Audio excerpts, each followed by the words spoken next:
আমাদের মেডোরি নামের উপর কারো কোনো যদি প্রশ্ন থাকে, আমাদের এখানে যারা উপস্থিত আছেন, আহ, কারো কোনো প্রশ্ন থাকলে আমি আহ্বান করব, আপনারা স্যারকে প্রশ্ন করতে পারেন। না আসসালামু প্রশ্ন? আলাইকুম স্যার। জি জি, হাবিবুর রহমান ভাই, স্যার জি আপনি প্রশ্ন করতে স্যার, আমি যাচ্ছেন? হাবিবুর রহমান চাঁপাইনবাবগঞ্জ থেকে বলছি। আমি জি জি একজন জি। ছাত্র হ্যাঁ, ফার্স্ট ইয়ারে। স্যার, আমার একটা প্রশ্ন, যদি হ্যাঁ, কোনো রোগী যদি কোনো রোগীর আপনার গনোরিয়া আক্রান্ত হয়ে থাকে হ্যাঁ, এবং তাকে যদি মেডোরিনাম দেওয়া হয়, তাহলে কি স্যার ওই লক্ষণটা কি স্যার আবার ফিরে আসতে পারে? হ্যাঁ, অর্থাৎ যদি তার অর্জিত অর্থাৎ সে যদি চাপা দিয়ে থাকে তাহলে কিন্তু ওই লক্ষণটা ফিরে আসবে, এবং না আসা পর্যন্ত তাকে পুরোপুরিভাবে আরোগ্য করা যাবে বলে মনে হয় না। আর আমাদের ম্যানেজমেন্ট স্যার কি হবে সেক্ষেত্রে? এখন ম্যানেজমেন্ট বলতে কিছু তো লাগানো ওইভাবে যাবে না তাকে। যতটা পরিষ্কার পরিচ্ছন্ন বা অন্যান্য মানে হাইজিন যতটুকু মেনটেন করা যায় সেইভাবে করতে বলতে হবে। কারণ কোনোভাবে কিছু লাগানো হলেই সাপ্রেসড হয়ে গেলে সেই জটিলতার দিকে চলে যাবে, তাকে আর ঠিক সেইভাবে আরোগ্য করা যাবে না। Thank you sir. আচ্ছা, এই প্রশ্ন আপনি কিছু বলবেন তো? হ্যাঁ, হুম, এখন ব্যাপার হচ্ছে যে আমার চিকিৎসক জীবনে প্রথম দিকে প্রচুর গনোরিয়া কেস করার সৌভাগ্য হয়ে, এবং সেগুলি বেশ কিছু করেছিলাম, মানে অ্যাক্টিভ অ্যাক্টিভ সেই কেস যখন এরকম আমরা পেয়েছি। আর আমার একটা কেস মনে পড়ে এই ভদ্রলোকের, এখনো তিনি বেঁচে আছেন, তার সঙ্গে এখনো দেখা হয়। তা ভদ্রলোকের দেখা করতে পারেনি। ওনার হিস্ট্রি ছিল কি, গনোরিয়ার হিস্ট্রি ছিল, মেডিকেল দিয়ে তিনি সাবটেস্ট করেছিলেন। এবং তিনি যখন আমার কাছে যখন এসছেন, তখন কিন্তু তার সারাদিন তিনি খুব ভালোই, কোনো অসুবিধা নেই। রাত 10টার পর থেকে ভোর হওয়া পর্যন্ত 15 মিনিট 20 মিনিট, হ্যাঁ, 8 ঘন্টা ম্যাক্সিমাম অন্তর তার পেচ্ছাপ পাবে। পেচ্ছাপের পরিমাণটা কিন্তু যে খুব বেশি আর তা না, অল্প অল্প পরিমাণ। এটা তার সারা রাত ধরে চলবে এবং সে ঘুমোতে পারে, সকালবেলা করে সে ইয়ে করে। কিন্তু ব্যাপার হচ্ছে কি, যে সে যদি জেগে থাকে তাহলে কিন্তু পেচ্ছাপের পরিমাণটা তুলনামূলক কম। সাধারণত আমরা রাত জাগলে আমাদের পেচ্ছাপ ঘন ঘন পায়। জেগে থাকলে যদি সে ঘুমোবার চেষ্টা করে, ওই যেমনই আসবে আর পেচ্ছাপ পাবে 10 মিনিট 15 মিনিট পর পর। এটা চলতেই থাকে। তার জন্য তিনি দীর্ঘদিন ধরে সাফার করছেন এবং তাকে কোনোভাবে কিছু করা যাচ্ছে না। এই যে কেসটা যেটা আছে, এই কেসটাকে মেরুনাম আমি দিয়েছিলাম। মেরুনাম দেওয়ার পর একটা ব্যাপার আছে যে গনোরিয়া যে সাপ্রেসড হয়, সেক্ষেত্রে ইউরিন ব্লাড বা ইউরিন বা কিডনি এইগুলো আগে এফেক্টেড হচ্ছে। এর ওষুধ দেওয়ার পর 6 মাস বাদে তার যেমন গনোরিয়া হলো, সে ভয়ঙ্কর। এবং আপনাদের যদি অভিযোগ থাকে, ভুল করেও কিন্তু ওই মানে গন্ধটা বা ইটা নাকে আগে থেকে রুমাল না দিয়ে শুনতে করতে যাবে না। যদি একবার নাকে গন্ধ যায়, তখন সারা জীবন মনে থাকবে আপনার যে গনোরিয়া গন্ধ কেমন হতে পারে। এবং শুধু তাই না, তার পেনিসটা কি করে বোঝাবো, আমি তো মুখে পৌঁছতে পারবো না। আর মানে কয়েক গুণ মোটা হয়ে গেল। আর তার সঙ্গে জ্বালা, তার সঙ্গে বলেছিলাম এইগুলো না পাবেন না, জ্বালা যন্ত্রণা, সে যে কি নিদারুণ অবস্থা। এবং এই অবস্থায় কিন্তু পেশেন্ট অনেক সময় সুইসাইডে করে ফেলে। কিন্তু ভদ্রলোক কি মানে সুস্থ হতে চেয়েছেন, তো আমাকে খুব ভরসা করতে। তো যার জন্য প্রায় মাস 3 ধরে এই ডিসচার্জ তার বেরিয়েছে। প্রথম একটা মাস তো মানে নাজেহাল অবস্থা। তো যাই হোক, উনি বেসরকারি চাকরি করতেন। সেই চাকরিতে কিছুদিন অসুস্থতার ইয়ে দিয়ে তিনি ইয়ে করে দিলেন, মানে কি যেতেনই না তিনি। তো যেহেতু তিনি একটু পার্টি নেতা ছিলেন, সেই জন্য চাকরিটা তার যায়। এবার দেখা যায় কি, এই যে পুরো সিমটম যে ফিরে আসে, এই যে ডিসচার্জ ফিরে আসে, অতি কিন্তু এটা মানে আমরা বারে বারে দেখেছি, সেই জন্যই বলছি ফিরে আসে। এবং এটা ফিরে যদি না আসে কেসটা কিন্তু কমপ্লিট ক্লিয়ার হবে না, যতটা ফিরে আসবে ঠিক ততটাই আরম্ভ হবে। অ্যাকর্ডিং টু 11 নাম্বার অবজেকশন কেন্টেড। হ্যাঁ, এবং এগুলো মিথ্যে না, গল্প না, আপনি দেখতে পাবেন। এবং গনোরিয়া সাপ্রেসের পর যেটা হয় আমরা দেখেছি অনেকেই প্রাথমিকভাবে দেখি পায়ের এই ঘাটে কিন্তু আক্রমণ শুরু হয়, পায়ের ঘাটে ব্যথা হয়, ইয়ে হয়। আমি আমি কোনো বইয়ের গল্প বলছি না, আমি আমি চোখে দেখেছি যে সেগুলো বলছি। সবার যে পেচ্ছাপের অবস্থা আছে তা নয়, এই ঘাটে পায়ের ঘাট থেকে তার ব্যথাটা শুরু হয়, এইসব ব্যথাগুলো হয়, অনেকে চুল পড়তে শুরু করে দেয়। হ্যাঁ, এইসবগুলো হতে শুরু করে। এবং পেচ্ছাপের জায়গাটা যেমন আছে, আরেকটা হয় কি গনোরিয়ার পর একটা জিনিস দেখা যায় যে ফোর্থ ফোর্থ স্টিম হয়। ফোর্থ স্টিম মানে কি, ওই একটু ভাগে ভাগে মানে পেচ্ছাপের স্টিমটা থাকে এরকম পাওয়া যায়। হ্যাঁ, সুজাতে বেশি পাওয়া যায় ওইটা, যে ভাগ হয়ে পূজাতে বেশি। প্রস্রাবের হ্যাঁ, ফ্লোটা ভাগ হয়ে পড়ছে। ভাগ হয়ে যায়, ফোর্থ বড় আর ফিটিং হয়, ওই ফোয়ারার মতো অঙ্কে হয়, ফোয়ারার মতো হয়। তো এইগুলো কিন্তু খুব মজার ব্যাপার। কিন্তু এগুলো যখনই ওষুধ আপনি দেবেন এই ক্ষেত্রে মারাত্মকভাবে অ্যাগ্রেশন হতে পারে। যদিও আমরা সেই সময়টা সেন্টিসিমাল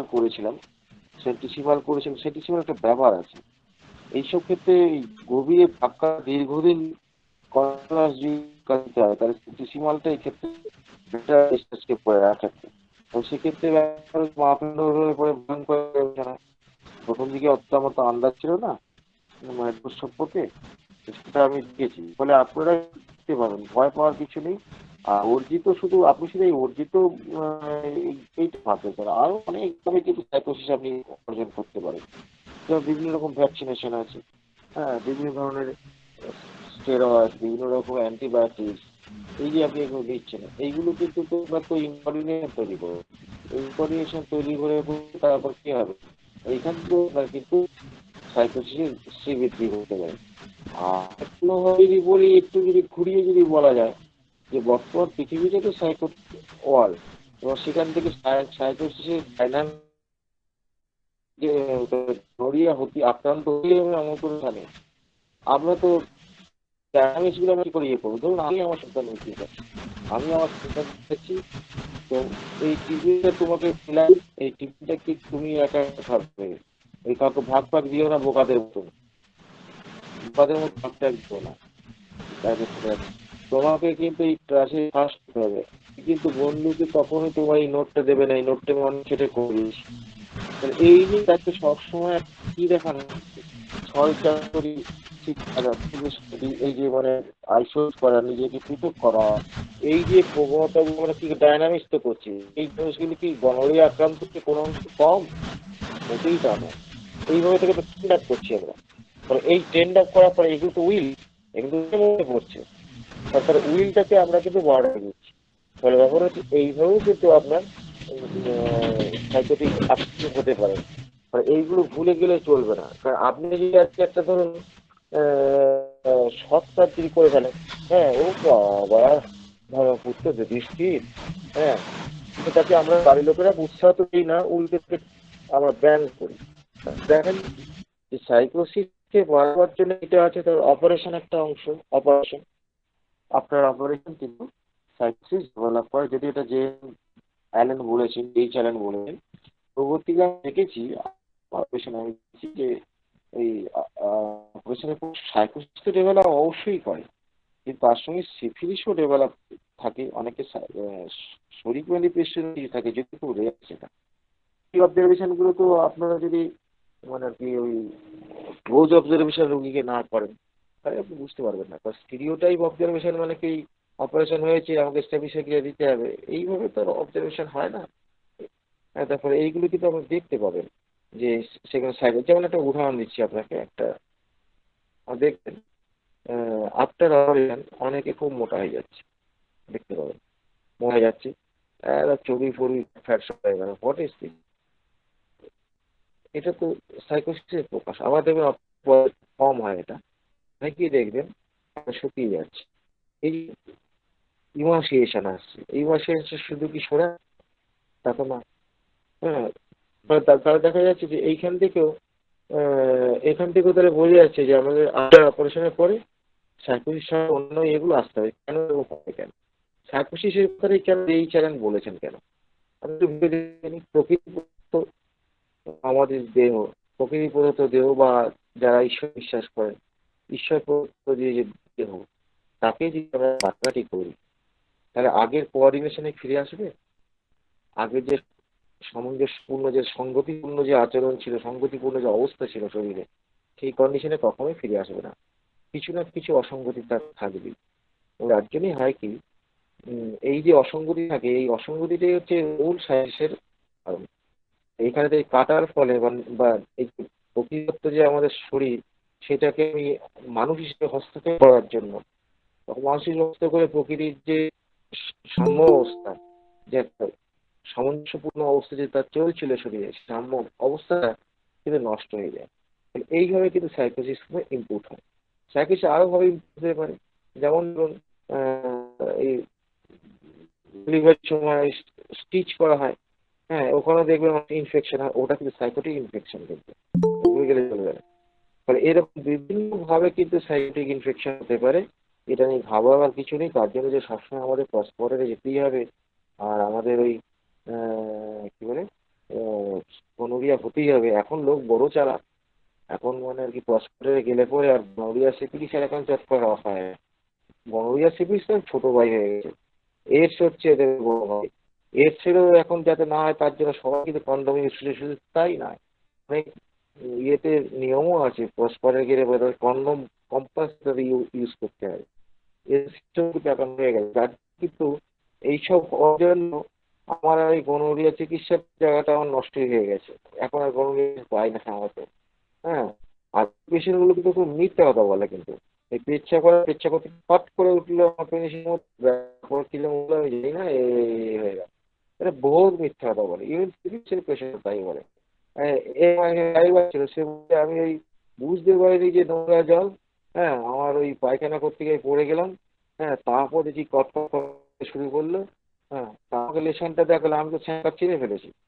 আমি তারপর সবাই যে তুমি আমাকে ঠিক করাতে এসছো, তুমি ঠিক করে বলো তুমি বলেছো। সে কিছুতেই বলে না, আমি পায়ে ধরে অমুক করে, একদম মিথ্যা কথা বলেছে, আমি তোমার বউকে দেখে বলবো তুমি কি করেছো, আমি জানি কি হয়েছে। তো অবশ্যই হাত পায়ে ধরছি।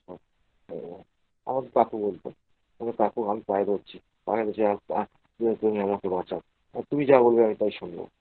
ফলে ব্যাপার হচ্ছে এইখানে একটা বক্তব্য আছে। এখানে দেখুন, এটা আমি হ্যানিম্যানকে কন্ট্রাডিক্ট করা আমার উদ্দেশ্য না। হ্যানিম্যান এই জায়গায় বলেছেন যে অ্যাকুট সিরিজের ক্ষেত্রে সেখানে মার্কারি দিলেই ঠিক হয়ে যাবে, কিন্তু সবাই কিন্তু মার্কারি লাগে না, অন্য ওষুধও আসে। হ্যাঁ, ফলে এই যে স্টিরিওটাইপ ভাবনা চিন্তা এগুলো ছাড়তে হবে। হ্যানিম্যান তো এটা কখনো বলেনি তুমি স্বদেশীয় বিধান অমান্য করো, বা স্বদেশীয় বিধান তো প্রকৃতির বিধান। তাহলে আমি তার মধ্যে যেটা পাবো সেটা দেবো। আমি যে মানে যে মেডিসিনের আমি ইন্ডিকেশন পাবো সেটা দেবো। আমি চোখ বুঝে একদম মার্কারি দেবো হ্যানিম্যান বলেছে, তার তো হ্যানিম্যান তার গবেষণা থেকে তিনি নিশ্চয়ই বলেছেন, কিন্তু এটাও তো তিনি বারণ করেননি যে তুমি রুগীটাকে না দেখে চোখ বুঝে দেবে।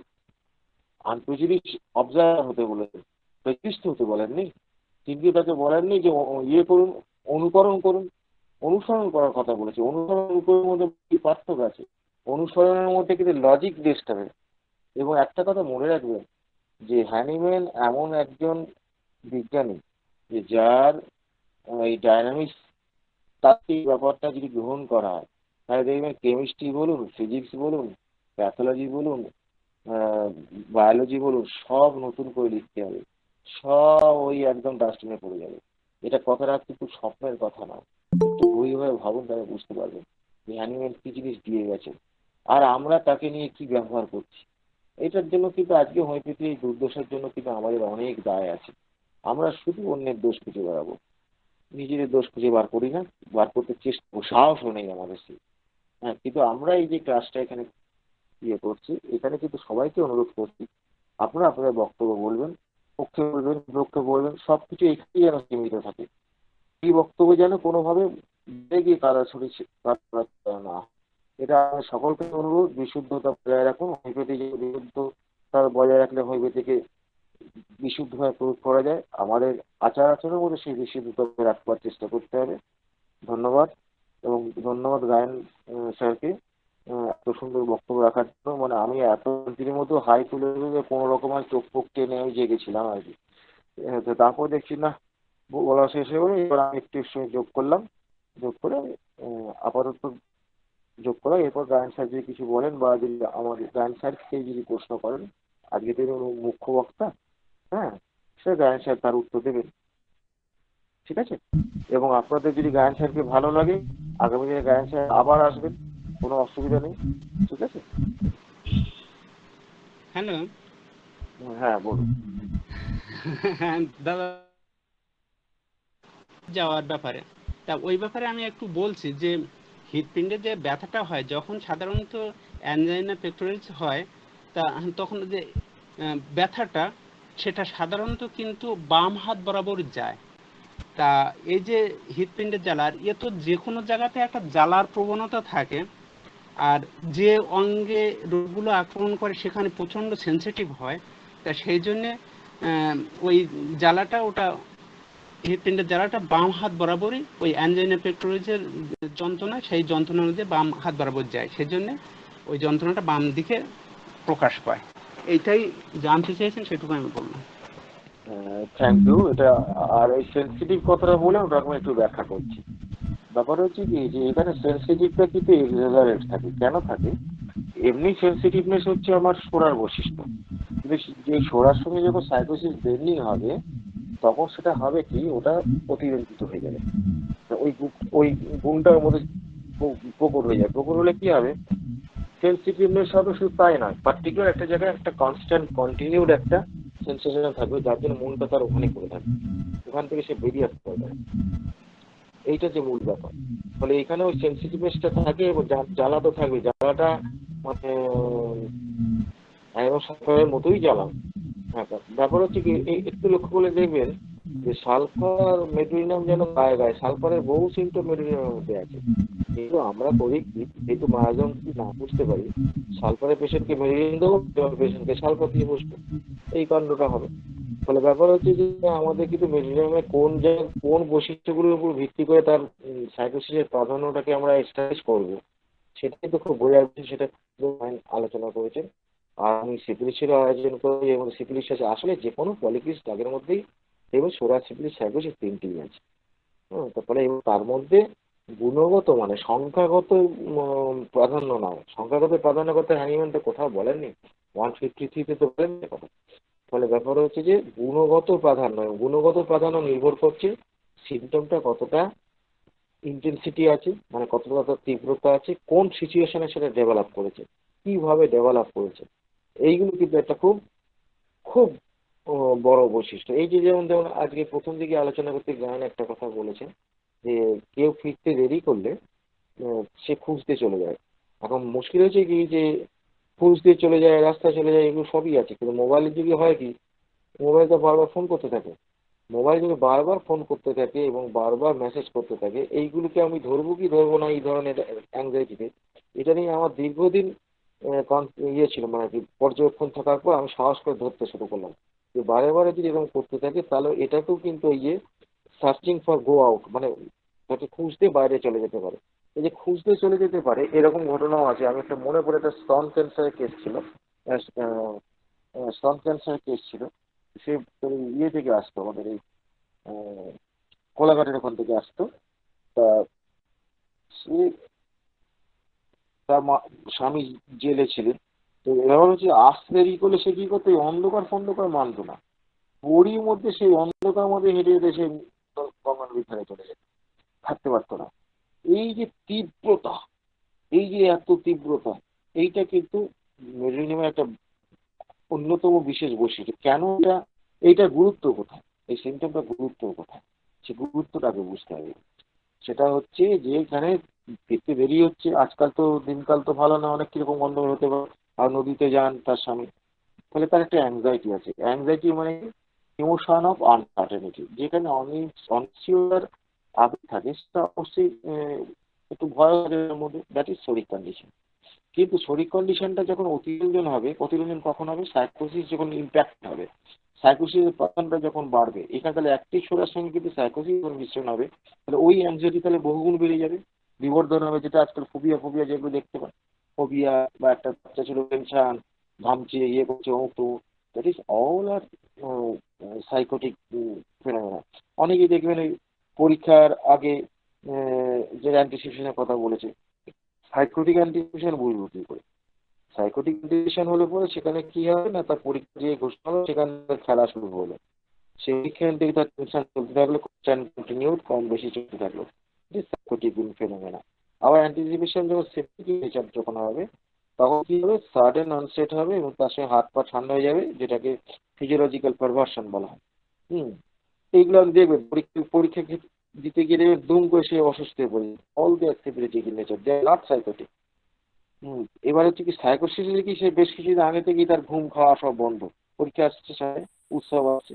মানে এই যে কনস্ট্যান্ট অতিরঞ্জন, যে এই যে খেয়াল করে দেখুন, আপনি বাস্তব অভিজ্ঞতা দিয়ে বুঝুন না, পরীক্ষার আগে দেখবেন অনেক অতিরঞ্জন, অনেক ছাত্রছাত্রীর মধ্যে আপনি এরকম পাবেন। হ্যাঁ, অতিরঞ্জন এরকম, ওই এই যে আবেগের অতিরঞ্জন, এই অতিরঞ্জনটা সোরা নয়। সোরা তো এতটা অতিরিক্ত সে করতে পারে না, সোরা তো এমনি এমনি পরিবর্তনশীল। সে তাহলে কনস্ট্যান্ট কন্টিনিউ তাহলে এই অ্যাংজাইটিটাকে কি করে বহন করে নিয়ে যাবে? এই বহন করার জন্য দরকার সাইকোসিস। ওই জন্য অ্যাক্টিভ করার সঙ্গে সাইকোসিসের বিষয়ে ওই মজার ব্যাপারটা হচ্ছে যে এখানে এই মিশ্র মায়াজমের যে এই যে রূপটা, যেটা এই রূপটা যদি না বুঝতে পারেন, তাহলে কিন্তু অ্যাকচুয়ালি হোমিওপ্যাথি করাটা সে লটারি করার মতোই হবে।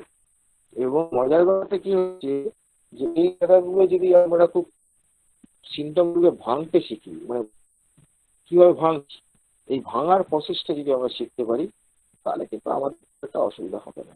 তবে কাজটা কিন্তু সহজ নয়। এবং দেখবেন এরকম কিছু কিছু এমন সিমটম আছে যেগুলো শুধুমাত্র এই একটা দুটো মেডিসিনকে ইন্ডিকেট করে। তুমি যদি মাথায় রাখেন, চট করে কিন্তু সিলেকশন হয়ে যাবে। এবং এটা আমি গুরুত্ব দিই, আমার স্যার গুরুত্ব দিতেন, আমি তো এইটার উপরে ওকে মেরি নাম দিয়েছি, ওই ক্যান্সারের পেশেন্টটাকে মেরি নাম দিয়েছি। তো খুব ভালো ছিল, খুবই ভালো ছিল, প্রায় বছর দেড়েক লাস্টিং ছিল। না সব চলে গেছিল। ফলে ব্যাপার হচ্ছে যে এইগুলো কিন্তু সম্ভব। কিন্তু এইখানে দেখুন, যেহেতু ক্যান্সারের মতো একটা কেস, ব্রেস্ট ক্যান্সারের কেস, এবং ব্রেস্ট ক্যান্সার হচ্ছে লিম্ফ গ্ল্যান্ড ওখানে খুব প্রচুর থাকে, সেই জন্য লিম্ফ গ্ল্যান্ডে যদি ইয়েটা যদি বেড়ে যায়, লিম্ফ গ্ল্যান্ডে মেটাস্টেসিস হয়ে যাবে। ওই জন্য এই ক্ষেত্রে মনে রাখতে হবে, এক বছরের ভয়ে একটু বাঁচার জন্য মানে আমাকে লোয়ার পোটেনশিয়াল দিতে হবে, পোটেনশিয়াল শুরু করতে হবে, এবং খুব মিনিমাম ডোজ দিতে হবে। মিনিমাম ডোজ অ্যানিমাল প্রতি তো ওই পপি দানা দিলে হবে না। ও অনেক 10, 15, 20, 30, 40, যার যেমন আন্দাজ 50 গ্লাস পরিবর্তন করে চামচটা তুলে জেগে ঠেকে দিতে হবে। এগুলো কিন্তু কোনো গল্প নয়, আমি দীর্ঘদিন বারে বারে করে করে রেখেছি। আপনারা করে দেখুন, না হলে ছড়ে ফেলে দেবেন।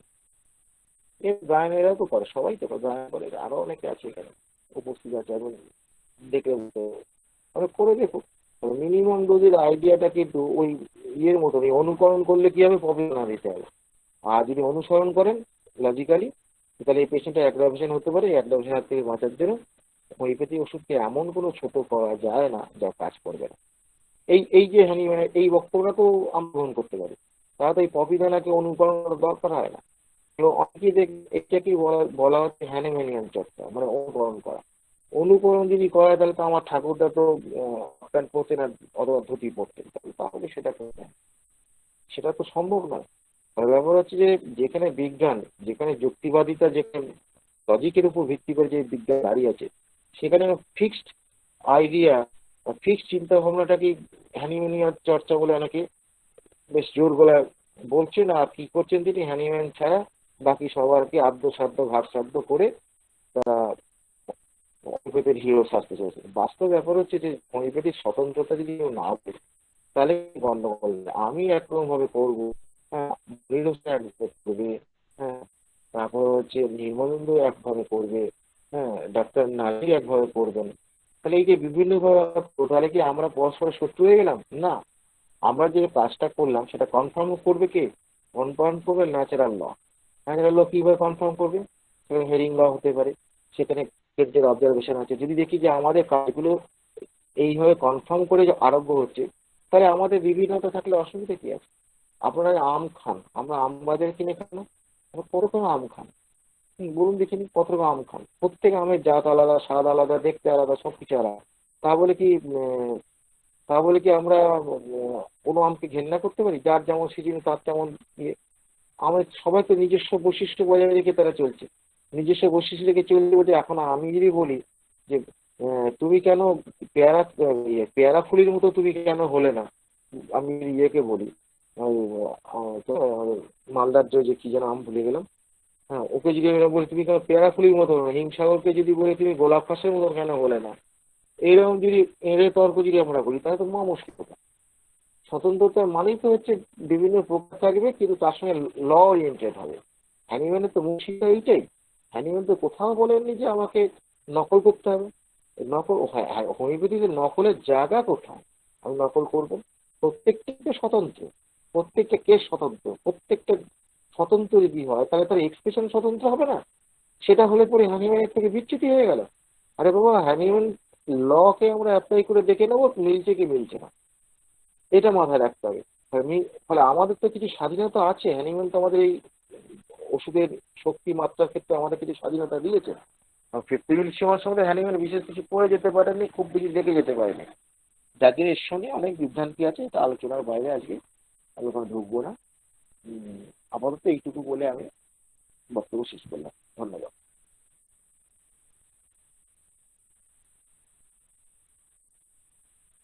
এবার প্রশ্ন করুন, স্যারকে যদি কেউ প্রশ্ন করতে চান করুন। তো অসাধারণ বলেছে, আমি আগেই বলছিলাম, আমি স্বাগত আগেই বলেছি অসাধারণ বলবে, সেটা আমি মানে বক্তব্যের আগেই বলে দিয়েছি। ঠাকুরকে জিজ্ঞেস করে জানতে পারবো, আমি জানি ও ভালো বলবে।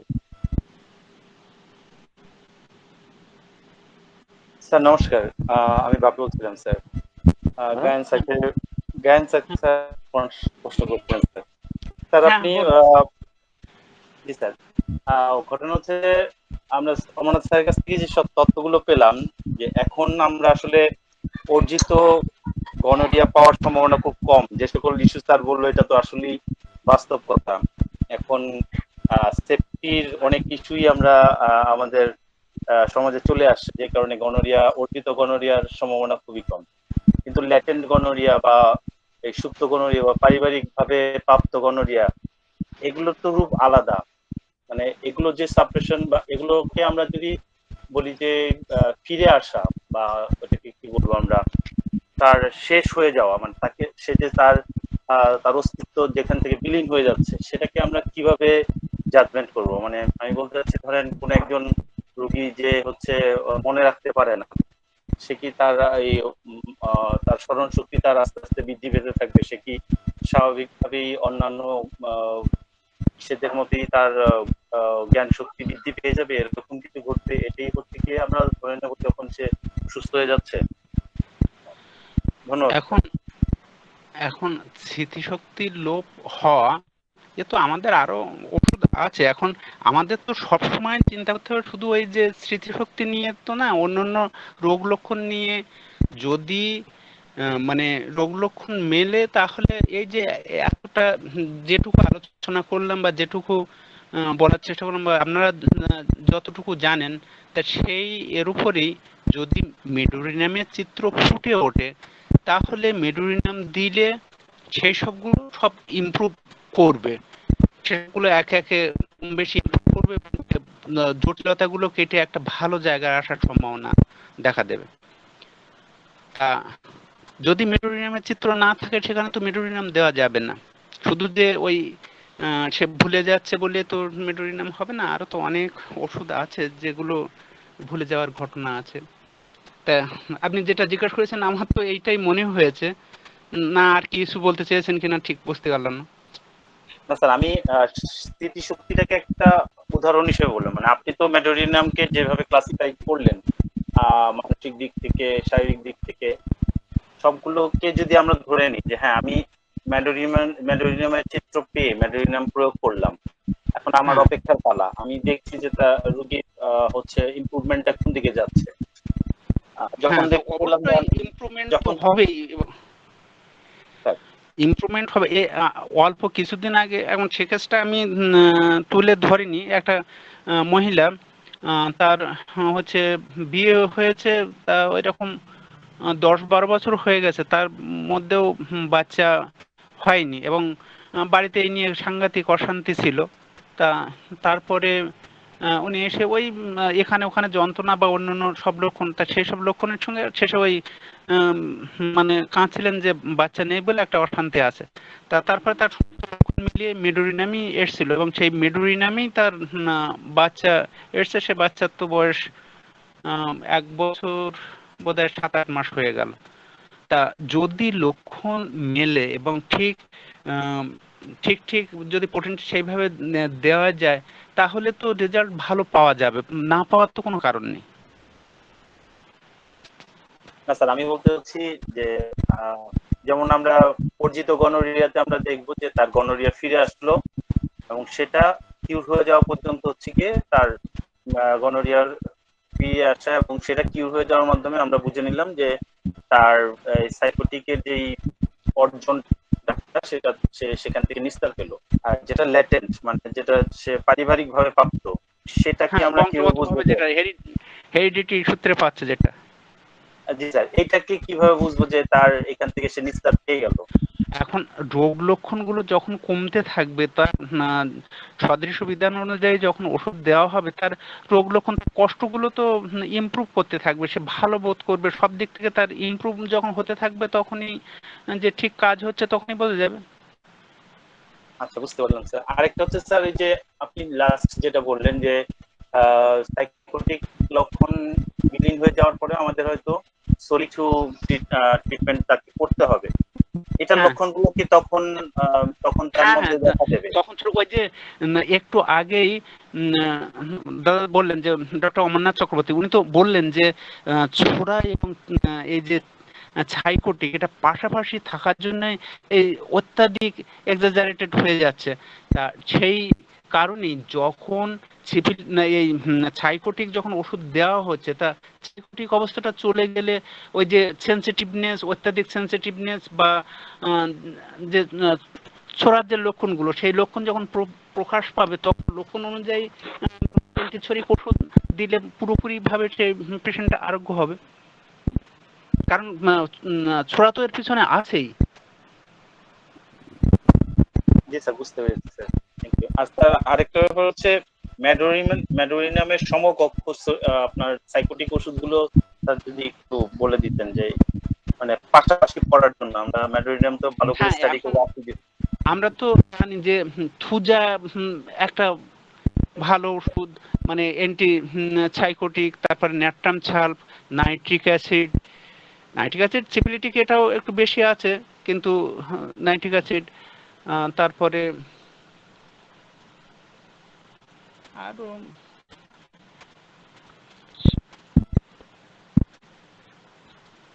আরো কিছু, এমনি তো অনেকগুলো ওষুধ আছে, যেমন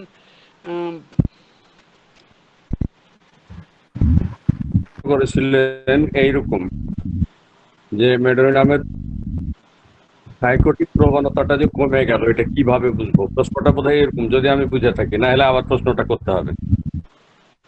জি স্যার, ঠিক আছে স্যার। জি, ঠিক আছে। আমরা জানি যে সর্বোচ্চ প্রতিনিধিত্ব করে সাইকোটিক মায়াজমের যে দুটি ওষুধ, তার মধ্যে থুজা এবং মেডোরিনাম। যেখানে থুজা ফেলিওর সেখানে মেডোরিনাম সাকসেস, অর্থাৎ থুজার চেয়েও মেডোরিনাম বড় মাস্তান। একটা সিনেমায় যদি রাজার ভূমিকায় থাকে থুজা, তাহলে নায়কের ভূমিকায় মেডোরিনাম। রাজা অনেক সময় অর্ডার করে, সে প্রধান, তার কথা সময় মানে, ঠিক আছে, কিন্তু রাজা যেখানে ফেলিওর, নায়ক সেখানে গিয়ে বক্সিং দিয়ে, গুলি করে, লাথি দিয়ে, কিলিয়ে, ঘুষিয়ে সাইজ করে ফেলায়। তার মানে থুজার চেয়ে মেডোরিনাম হচ্ছে বড় মাস্তান। তো মেডোরিনাম সাইকোটিক মায়াজমের প্রতিনিধিত্ব করে। সাইকোসিসের মানুষেরা সব সময় নিজের দুর্বলতাকে ঢেকে রাখতে চায়। মেডোরিনাম ঠিক তেমনই একটা ওষুধ, যে সে তার দুর্বলতাকে ঢেকে রাখতে চায়। দুর্বলতা থাক বা না থাক, তার গোপন কোনো বিষয় থাক বা না থাক, সে সব সময় আতঙ্কিত থাকে। না যায় আমার দুর্বল কথা, আমার গোপন কথা, আমার এইসব জিনিসগুলো যদি কেউ জেনে যায়, তাহলে মানুষ সুযোগ নিবে, আমার সামাজিক মর্যাদা কমে যাবে, আমার পজিশন ঠিক থাকবে না, আমার সর্বনাশ হয়ে যাবে।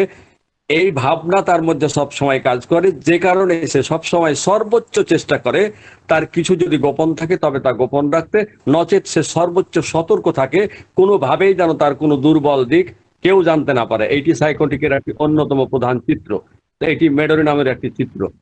যে কারণে যদি তার কোনো দুর্বলতা থাকে, আবার দুর্বলতা থাক বা না থাক, সবকিছু তার ফাঁস হওয়ার ভয়ে, সামাজিকভাবে মর্যাদা কমে যাওয়ার ভয়ে সবসময় সে অ্যালার্ট থাকে, ভীত থাকে, সন্ত্রস্ত থাকে, উদ্বিগ্ন থাকে।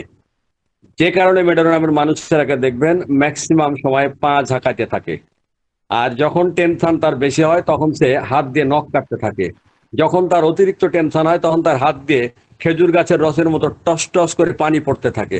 মেডোরি নাম অ্যাপ্লাই করার পরে যখন দেখবেন তার এই উদ্বিগ্নতা কমে গেছে, তার গোপন তথ্য ফাঁস হওয়ার ভয়, যে টেনশন, এটা কমে গেছে, তারপরে দাঁত দিয়ে নাক কাটা কমে গেছে, পা ঝাঁকানো কমে গেছে, আবার কখনো কারোর সাথে দেখা করার যদি তার প্রোগ্রাম থাকে, যথাসময়ের পূর্বে সে অস্থির হয়ে পায়চারি করতে থাকে। যেটা অমরনাথ স্যার বলছিলেন যে তার কেউ যদি বাড়ি ফিরতে দেরি হয় তাহলে সে বাড়ির বাইরে চলে যাবে খুঁজতে। এই যে টেনশন গুলো যখন কমে যাবে আপনার ওষুধ অ্যাপ্লাইয়ের পরে, রুগী যখন বলবে আগের মতো আমি আর টেনশন হলে দাঁত দিয়ে নখ কাটি না, এত পা ঝাঁকায় না, আমার মধ্যে এত ভীতি কাজ করে না, অথবা আপনি আলাপচারিতায় আপনি আপনার ডাক্তারি বুদ্ধিমত্তা দিয়ে যখন বের করতে পারবেন যে তার মধ্যে এই ধরনের উদ্বিগ্নতা, টেনশন, মনে করেন তার বন্ধুর সাথে দেখা, তা অফিসে যেতে হবে, কোথাও কারোর সাথে দেখা করার আগ পর্যন্ত ভীষণ টেনশন, দেখা হয়ে গেলে তার উদ্বিগ্নতা, টেনশন সব চলে যায়। এই জিনিসগুলো যখন চলে যাবে তখন আপনি বুঝবেন যে আপনার সাইকোটিক প্রবণতা তার মধ্যে থেকে অনেকটা কমে এসে। তার আগে একটা কথা আমার বলা দরকার ছিল, সেটা হলো যে মেডোরি নামের বৈশিষ্ট্য নিয়ে একটা শিশু জন্মায় কেন? সে তো ক্যালকারিয়া কার্ভ হয়ে জন্মাইতে পারতো, সালফার হয়ে জন্মাতে পারতো, লাইকোপোডিয়াম হয়ে জন্মাতে পারতো, মেডোরি নাম হয়ে জন্মাইছে কেন? সন্তান জন্মের পূর্বে কোনো বাবা কিংবা মা কিংবা তার কোনো পূর্বপুরুষ গনোরিয়ায় আক্রান্ত হয়েছিল, যার বিনা চিকিৎসা বা অপচিকিৎসা হয়েছে, সেই সমস্ত পূর্বপুরুষদের কারণেই এই ভবিষ্যতের বংশধর শিশুটি মেডোরি নামের বৈশিষ্ট্য নিয়ে জন্মেছে। মেডোরি নামের সবচেয়ে বড় একটা বৈশিষ্ট্য হচ্ছে অল্টারনেটিং মুড, অর্থাৎ তার মেজাজের পর্যায়ক্রমে পরিবর্তনশীলতা। এই মেজাজ খুব উগ্র, এই মেজাজ ঠান্ডা, এই ভদ্র, এই অভদ্র। এই মেজাজের পর্যায়শীলতাটা একসময় দেখবেন যে আপনার ওষুধ কাজ করলে দেখবেন এটা কমে গেছে। সাইকোটিকের পরিবর্তনের অনেকগুলো নিদর্শন আছে। সবাই যেহেতু অনেকক্ষণ আলোচনা শুনছে, বিরক্ত হয়ে গেছে, যে কারণে আমি আলোচনা করলাম না। মেডোরি নামের অনেক মজার তথ্য আছে। স্যার বলুন না স্যার। স্যার আশরাফুল স্যারকে বলছি। স্যার আমি আপনাকে আহ্বান করতাম, আপনি তো স্যার শুরু করেই ফেলেছেন, আপনি স্যার মেডোরি নাম সম্পর্কে আরো কিছু স্যার যোগ করুন, বলুন স্যার। ঠিক আছে, যেহেতু বাপ্পি একজন ডক্টর, এখন বাপ্পি জানতে চাইছে তার মেডোরি নাম কাজ করছে কিনা। মেডোরি নাম যখন আপনার কাছে প্রথম আসবে তখন মেডোরি নামের আচরণটা হলো এরকম, তাড়াতাড়ি ভালো করতে হবে। আপনি যদি খালি বলেন যে আপনার ক্রনিক ডিজিজ, একটু সময় লাগবে, তাহলে কিন্তু ট্রিটমেন্ট নিতে চাইবে না। মেডোরি নামের পেশেন্টের কাছে কখনোই বলা যাবে না আপনার রোগ অনেক সময় লাগবে, ও ট্রিটমেন্ট নিবে না, ডাক্তার বদলাবে। এক কথায় খুব দ্রুততে ভালো হতে চায়, ওর মধ্যে খুব হ্যারিনেস, খুব তাড়াহুড়া, দ্রুত ভালো করতে হবে। যে কারণে আপনার মেডোরি নামের জায়গায় আপনাকে আপনার হোমিওপ্যাথির ওই থিমের থেকে একটু বাইরে আসতে হবে। একটু ও যে সাইকোটিক, আপনি তার চেয়ে একটু ডাবল সাইকোটিক হবেন, একটু কৌশল করতে হবে। ওকে খালি প্রথম দিন বলেছেন সময় লাগবে, তাহলে আপনার ট্রিটমেন্ট নাও নিতে পারে। এরা চায় দ্রুত সারতে। তো যখনই দেখবেন যে ট্রিটমেন্ট করার পরে তার মধ্যে এই দ্রুততা, হ্যারিনেসটা কমে গেছে, তখন বুঝবেন আপনার মেডোরি নাম কাজ করছে। এরা মানে ভীষণ ভীষণ ভীষণ তাড়াহুড়া করে, ডাক্তার সাহেব আমার কিন্তু খুব তাড়াতাড়ি ভালো করতে হবে। এরা এরকম আপনাকে এক কথা বারবার বলবে, কথা শেষ, কেস টেকিং শেষ, ওষুধ দেওয়া শেষ, আবার ফিরে আসবে ঘরের বাইরে থেকে, আবার ডাক্তারবাবু আমার কথা কি আমি বুঝাইতে পেরেছি, আপনি ভালো করে বুঝছেন তো, সারবে তো, কেসটা কি আপনি আমার রিপোর্ট দেখে বুঝছেন তো। এক কথা বারবার বলতে বলতে আপনার কান মাথা ঝালাফালা করে ফেলে দেবে। যখন আপনার ওষুধ কাজ করবে তখন দেখবেন যে এই বাচ্চার লোকটি অতিরিক্ত কথা বলে আপনাকে বিরক্ত করছিল, এক সময় এত কথা বলবে না, এত বিরক্ত করবে না, এই ভাবটাও তার মধ্যে থেকে কমে আসবে। তখন আপনি বুঝবেন আপনার মেডোরি নাম সাকসেসফুলি কাজ করতেছে। মেডোরি নামের মানুষেরা যদি শুধু মেডোরি নামে চিত্র বহন করে, তাহলে তারা কিন্তু সংখ্যাগরিষ্ঠ মেডোরি নামের মানুষেরা নিখাত ভদ্রলোক এবং ভালো মানুষ। যখনই মেডোরি নামের মধ্যে কেরি সালফের সংমিশ্রণ চলে আসে, তখন মেডোরি নামের ম্যাক্সিমাম মানুষেরা হয়ে যায় দুষ্ট এবং দুশ্চরিত্র। একজন বন্ধু খানিক আগে লিখেছিল বোধহয় একটা মেসেজ, যে আমি কিভাবে বুঝবো মেডোরি নামের মানুষটা দুশ্চরিত্র। মেডোরি নামের মানুষ যদি আপনার ঘরে এসে বসে, দেখবেন খুবই কৌশলে, সাইকোটিক তো কেউ যেন তাকে ফলো না করে, খুব আর চোখে, যদি আপনার ঘরে পুরুষ একজন মেডোরি নাম আছে আর আপনার ঘরে যদি কোনো নারী পেশেন্ট থাকে, সে খুব গোপনে, সন্তর্পণে, কেউ যেন তাকে ফলো না করে, খুব আর চোখে কৌশলে ওই মহিলার বুকের দিকে তাকাবে, ওই মহিলার মুখে মানে এক কথায় তার গোপন অঙ্গটা সে গোপনে দেখার চেষ্টা করবে। মানে মেডোরিনাম বড় দুশ্চরিত্র মেডিসিন, তার সারাক্ষণ দিন নাই রাত নাই যতক্ষণ সে জায়গা থেকে তার মাথায় একটাই কাজ করে, আকাম কেমনে করা যাবে, খারাপ কাম। এই খারাপ কামটা তার মাথা থেকে মানে একটু সময়ের জন্য নড়ে না। এই দিক দিয়ে সে ভীষণ ভীষণ দুষ্ট এবং দুশ্চরিত্র।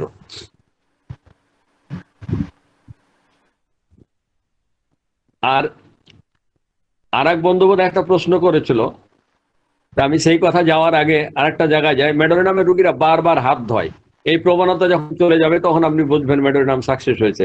বারবার হাত পা এবং বাসনপত্র পরিষ্কার করে থুজার মানুষেরা, বারবার তার পরনে জাঙ্গিহাটা পরিষ্কার করে, হাত পরিষ্কার করে সিফিলিনাম, বারবার মুখ ধোয়, মুখ পরিষ্কার করে পালসিটিলা, গার্জিয়াস পোশাক পরতে পছন্দ করে আর্জেন্টিকা, মেডোরিনাম এবং ফসফরাস। মেডোরিনামের কথাবার্তা চিন্তা ভাবনায় সারাক্ষণ একটা যৌন চিন্তা পাবেনি। হ্যাঁ, থুজার সাথে মেডোরিনামের একটু তফাৎ, যেহেতু আমাদের সম্মানিত আলোচক স্যার বলছিলেন মেডোরিনামের খুব কাছাকাছি থুজা। তফাৎটা এরকম, এখন তো বন্যার পানি আসে না, আগে প্রায় সব জায়গায় বন্যা হতো। মনে করেন বন্যার পানিতে গ্রামের মানুষেরা এ বাড়ি থেকে ও বাড়ি সারাক্ষণ যাওয়া লাগে, তো পানি মনে করেন যে হাঁটুর ওপরে গেছে। এখন বারবার তো কাপড় ভেজানো যায় না, বদলানো যায় না। সাধারণত পুরুষ মানুষেরা হাঁটুর উপরে কাপড় উঠিয়ে পার হতে পারে, মহিলা মানুষ কি করবে, এ বাড়ি থেকে ও বাড়ি যেতে হবে দিনে 2-4 বার। তো মহিলারা করে কি, এদিক ওদিক তাকিয়ে দেখি কেউ নাই, তখন কাপড়টা হাঁটুর উপরে আস্তে আস্তে একটু করে উঠাতে থাকে। তো হঠাৎ করে যদি কোনো পুরুষ মানুষ কোনো দিক থেকে বের হয়, তখন একটু গলা খাঁকারি দেয় যে মহিলা কাপড় উঁচা করে হাঁটছে। তো যদি থুজার মহিলা হয় তো সাথে সাথে কাপড়টা ছেড়ে দিবে, কাপড় ভিজে যায়, কিন্তু ইজ্জত নষ্ট করবে না। মানে বেহায়া হলো, অতটা বেহায়া নয়, কাপড়টা তাড়াতাড়ি ছেড়ে দিয়ে মনে মনে গাল দেবে, গোলামের বেটা গোলামের জন্য আমার কাপড়টা ভিজে গেল, হা করে গলা খাকারে দিল, এখন তো আমার কাপড়টা ছেড়ে দিতে হলো। মানে তারই চিন্তা, যেটুকু পানিতে ঢেকা আছে পানিতে, বাকিটুকু কাপড়, আমি কাপড় নামাবো না, তুই গলা খাকারিতে যা ইচ্ছা তাই দে। অর্থাৎ মেডোরিনাম থুজার থেকে এই জায়গাটা একটু বেহায়া টাইপের। মানে উদাহরণ দিয়ে যদি বুঝাতে চাই তাহলে উদাহরণটা এরকম আর কি। এই যে স্মৃতিশক্তি ভালো ছিল, ভীষণ তাড়াহুড়া করত, এই মানুষটি একসময় কাজের গতি কম হয়ে গেছে, আজকের কাল কাজকের জন্য ফেলে রাখছে। খুব ফুর্তিবাজ মানুষ ছিল, খুব মানে প্রতারক ছিল, বিরিয়ানি পোলাও খাওয়া মানুষ ছিল, কিন্তু হঠাৎ করে মানুষটি সবকিছুটি যেন ধীর গতি এসে গেছে, কেমন জানি মন মরা হয়ে গেছে, অনুশোচনায় ভুগছে, আমি জীবনে বহু পাপ করেছি। এই যে তার মধ্যে ধীর গতি, অনুশোচনা, পাপের প্রায়শ্চিত্তের কথা, তারপরে তার এই যে চরম স্মরণ শক্তি এখন একেবারে দুর্বল হয়ে গেছে, এগুলোর পিছনে একটা কারণ আছে। একজন মনীষী বলছেন, হতে পারে তার কোনো অপচিকিৎসা হয়েছিল অথবা তার কোনো রোগ চাপা পড়ে গেছে, যে কারণে এই ফুর্তিবাজ মানুষটি, মেজাজি মানুষটি হঠাৎ করে রিজার্ভ হয়ে গেছে, অন্যমনস্ক হয়ে গেছে, শান্তশিষ্ট হয়ে গেছে, এখন তার কথাবার্তা ভুল হয়, কিছু মনে রাখতে পারে না। হ্যাঁ, মেডোরিনামের স্মরণ শক্তির দুর্বলতা কেমন, একটা ছোট্ট গল্প বলি। আমাদের স্যার বলছিলেন, আলোচক স্যার, যে স্মৃতিশক্তির ভীষণ দুর্বলতা। হ্যাঁ, সত্যি বলি। মনে করেন ভোটার আইডি কার্ড অফিসে দিচ্ছে, তা আপনার পাশের স্কুলে মেম্বার সাহেব বিলি করছে, নিয়ে এসে অফিস থেকে, এখন আপনি আনতে গেছেন, ধরেন অফিসাররা এসে দিচ্ছে, তো আপনি গেছেন, আপনি মেডোরিনামের পেশেন্ট, তো অফিসার জিজ্ঞেস করছে যে কার কার্ড আনতে এসেছেন, আমার ছেলের কার্ড। ছেলের নাম কি? হঠাৎ করে ছেলের নাম ভুলে গেছে। তো অফিসার বলছে, আপনার ছেলে, আপন ছেলে? হ্যাঁ। আপন ছেলের নাম আপনি বলতে পারেন না, মিথ্যা কথা বলতেছেন, প্রতারণা করে অন্যের কার্ড আনতেছেন। বকা দিয়েছে, বকা দিলে সে মন খারাপ করে ঘরের বাইরে গিয়ে বসে আছে, ছেলের নাম কিছুতেই মনে পড়ছে না, মনে পড়ছেই না। হঠাৎ করে তার গ্রামের আর এক লোক কার্ড তুলতে এসে আইসা বলছে, এই নজরুল বাপ, তুমি এখানে কি করো? যেই বলেছে নজরুলের বাপ, আর মনে পড়ে গেছে, এই আমার ছেলের নাম তো নজরুল। তখন মুচকি হাসে দিয়েছে, কয় ভাই তুমি হাসিলা কেন? কইস না ভাই, ছেলের কার্ড তুলতেছি, অফিসারের ছেলের নাম জিজ্ঞেস করছে, বলতে পারিনি, বেচারা আমার অপমান করছে, তো আমার মন খারাপ করে বসছিলাম, কিছুতেই ছেলের নাম মনে করতে পারছি। তুই যে বলেছিস এই নজরুলের বাবা, আমার মনে পড়ে গেছে। এরা এরকম, এরা বাজার ঘাট করবে, মনে করেন দোকানে সাবান, তেল, সোডা কিনেছে, তেলের বোতলটা লিখে চলেছে, গিন্নি রান্না করার সময় বলছে, এই তোমাকে তেল কিনতে বলেছিলাম। তখন মাথায় হাই হাই রে, তাহলে তেলের বোতল তো দোকানদার ওখানে, মানে টাকা দিয়েছে, তেল কিনেছে, টাকা দিয়েছে, কিন্তু বোতল ওখানে রেখে চলেছে। এদের স্মৃতিশক্তির এরকম বিভ্রাট। আর অঙ্ক এদের মাথায় ঢুকে না, একটা দুষ্টু গল্প ছিল, সেটা এখানে বলা যাবে না। অঙ্ক এদের মাথায় ঢুকতে চায় না। আর স্যার যেহেতু বলেছেন, কি কি বলেছেন, আমি মাঝখানে কিছুটা সময় আউট হয়ে গেছিলাম, আমার নেট কেটে গেছিল, শুনতে পাইনি। আর শুরুর দিকে আমার বোধহয় কয় মিনিট লেট হয়েছিল ঢুকতে, যে কারণে আমি শুনতে পাইনি। আমাদের একজন বন্ধু বোধহয় জিজ্ঞাসা করছিলেন বাতের ব্যথার কথা। বাতের ব্যথাটা তো স্যার বলছেন যে বর্ষায় বাড়ে, গনোরিয়া চাপা পড়ার কারণে বাত হতে পারে। এদের বাতের ব্যথাটা প্রথম সঞ্চালনে, প্রথম নড়াচড়ায় কিছুটা কষ্ট হয়, কিন্তু পরে যত নড়াচড়া করে ব্যথাটা তত কমে। কিন্তু এখানে একটা কথা আছে, মেড্রোনামের কিছু বাতের ব্যথা আছে, নড়াচড়ায় উপশম আছে। তবে মেড্রোনামের বাতের ব্যথায় আক্রান্ত স্থানটা যদি ফোলা না থাকে তবে নড়াচড়ায় উপশম হয়, কিন্তু আক্রান্ত স্থান যদি ফুলে থাকে তবে নড়াচড়ায় উপশম হবে না, দন্তের নয় আকারে না। খেয়াল রাখতে হবে, নড়াচড়ায় উপশম, কিন্তু কিন্তু আক্রান্ত স্থান ফোলা না থাকলে তবেই নড়াচড়ায় উপশম। আক্রান্ত স্থান যদি ফুলে থাকে তবে প্রথম সঞ্চালনে বা নড়াচড়ায় নড়াচড়ায় পরবর্তীতে নড়াচড়ায় উপশম হবে না। একটা তফাৎ যেন আমরা মাথায় রাখি আর কি। আর যে কথাটা বলতে চাইছিলাম যে প্রচন্ড বদমেজাজি মানুষের রাগ কমানোর জন্য মেডোরিনাম একটি দুর্দান্ত ওষুধ। আর গনোরিয়ার ইতিহাস আছে, এরকম কোন মানুষের যদি বন্ধ্যাত্ব হয় তাহলে সেই বন্ধ্যাত্বের জন্য মেডোরিনাম অসাধারণ ওষুধ। আর মেডোরিনামের ব্যথা সাধারণত আড়াআড়ি হয়, ডান পা বাম হাত কিংবা বাম পা ডান হাত, অর্থাৎ আড়াআড়ি, উল্টো দিক, ডানের সাথে বাম। এটি হচ্ছে তার বিশেষ বৈশিষ্ট্য। আর যে সকল পুরুষদের বীর্য ভীষণ গাঢ় কিন্তু এরা বন্ধ্যা, আমরা অনেক সময় বন্ধ্যা মানুষের ওষুধ নির্বাচনে যে খুব বিভ্রান্তিতে পড়ি। যদি কোনো মানুষের বীর্য ভীষণ গাঢ় হয় আর তার মেডোরিনামের সিমটম তার মধ্যে থাকেন, মেডোরিনাম তার বন্ধ্যাত্ব দূর করে। অদ্ভুত কিছু লক্ষণ আছে, পিকুলিয়ার লক্ষণ। মাসিকের সময় স্তন বরফের মতো ঠান্ডা থাকে এবং স্পর্শ করলে খুব ব্যথা হয়। মানুষ সাধারণত পাকা ফল খেতে পছন্দ করে, স্যার বলছিলেন ওই সময়, এটি একটি পিকুলিয়ার লক্ষণ, ফার্স্ট গ্রেডের পিকুলিয়ার লক্ষণ। কাঁচা ফল তারা খেতে পছন্দ করে। আর রোদের মধ্যে যখন তারা হাঁটে, রোদের মধ্যে হাঁটলে তার বাম পাশটা, বুকের বাম পাশটা গরম আর ডান পাশটা ঠান্ডা হয়ে থাকে, একটি পিকুলিয়ার সেকেন্ড গ্রেডের লক্ষণ। আর যেটি বলছিলেন স্যার, পিছনে কেউ হাঁটছে বা অনুসরণ করছে, অথবা পায়ের শব্দ পাচ্ছে, অথবা কেউ তার নাম ধরে ডাকছে, খেয়াল করেন, পিছনে হাঁটছে বা পিছন থেকে ডাকছে বা অনুসরণ করছে, মেডোরিনাম। কিন্তু যদি এমন হয় যে পাশে একটা অদ্ভুত মানুষ দাঁড়িয়ে আছে, পিছনে নয় পাশে, তাহলে থুজা একক ওষুধ। কিন্তু এমন যদি হয় সামনের দিকে কেউ দাঁড়িয়ে আছে, তবে কনভ্যালেরিয়া। অনেক সময় মেডোরিনামের পেশেন্টরা বলে কে যেন আমার নাম ধরে ডাকছে, তা আমি দরজা খুলে বেরিয়ে যাই। এদের মধ্যে একটা অদ্ভুত লক্ষণ আছে, এরা মনে করে সময় খুব স্লো পার হচ্ছে, খুবই ধীরে ধীরে যাচ্ছে। স্যার এখন বেগুনের সময়, মাথায় রাখবেন, মেডোরিনামের রোগীরা বেগুন কিন্তু পছন্দ করে না। আর দুটো কথা বলে আমি শেষ করব। মেডোরিনামের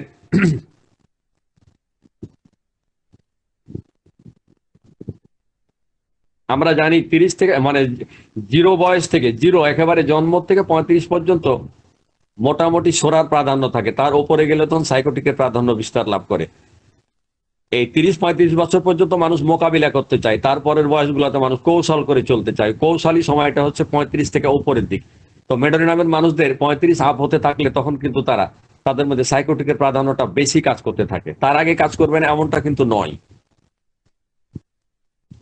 আমরা যদি কখনো পাই যে বিয়ের পূর্বে স্বামীর গনোরিয়ায় অপচিকিৎসা হয়েছে, সেই ক্ষেত্রে সেই নারীর স্বামীর, খেয়াল করেন, কোন নারীর স্বামীর বিয়ের পূর্বে গনোরিয়া হয়েছিল এবং তার অপচিকিৎসার ইতিহাস আছে, তাহলে সেই নারীর কিন্তু বারবার গর্ভ নষ্ট হবে কিংবা ওভারিতে টিউমার হবে। এই ক্ষেত্রে মেডোরিনাম কিন্তু একটি অসাধারণ ওষুধ। কখনো কোনো পেশেন্ট যদি আমরা পাই যে বারবার গর্ভ নষ্ট হচ্ছে, তাহলে তার স্বামীর কেস টেকিং করা শুরু করবেন। যদি পান যে তার স্বামীর গনোরিয়া হয়েছিল, অপচিকিৎসা হয়েছে, তাহলে আপনি কনফার্ম হবেন এটি তার স্বামীর কারণে হচ্ছে, যেই কারণে তাকে তার গর্ভ নষ্ট হচ্ছে কিংবা ওভারিতে টিউমার হয়েছে। এই ক্ষেত্রে মেডোরিনাম তার গর্ভ নষ্ট হওয়ার প্রবণতা দূর করবে কিংবা ওভারি টিউমার দূর করবে। যে সমস্ত বাচ্চারা বিছানায় প্রস্রাব করে, স্যার বলছিলেন সুন্দর করে, খুব দুর্গন্ধযুক্ত প্রস্রাব, যে সমস্ত শিশুরা বিছানায় প্রস্রাব করে এবং প্রস্রাবে ভীষণ ঝাঁঝালো দুর্গন্ধ থাকে, এবং এই সমস্ত বাচ্চারা যদি ঘুমের মধ্যে অবিরত পা নাড়াতে থাকে, আর এই বাচ্চারা যদি দুষ্টু কিংবা চঞ্চল প্রকৃতির হয়, তাহলে মনে রাখবেন এই বাচ্চাটা যখন বড় হবে, যদি বাচ্চাটি ছেলে মানুষ হয়, তাহলে সে পড়ালেখায় অমনোযোগী হবে, তার মধ্যে ভীষণ যৌন চাহিদা থাকবে এবং মদ পানের একটা নেশা জন্মিবে। কিন্তু এই বাচ্চাটি যদি মেয়ে বাচ্চা হয়, তাহলে বড় হয়ে তার ভীষণ ব্যথাযুক্ত মাসিক হবে, তার জরায়ু কিংবা ওভারিতে টিউমার হওয়ার একটা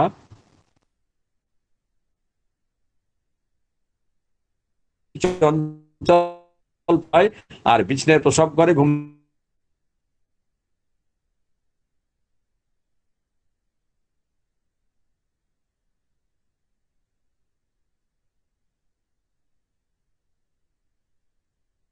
খোর বা দুষ্টু প্রকৃতির হবে না।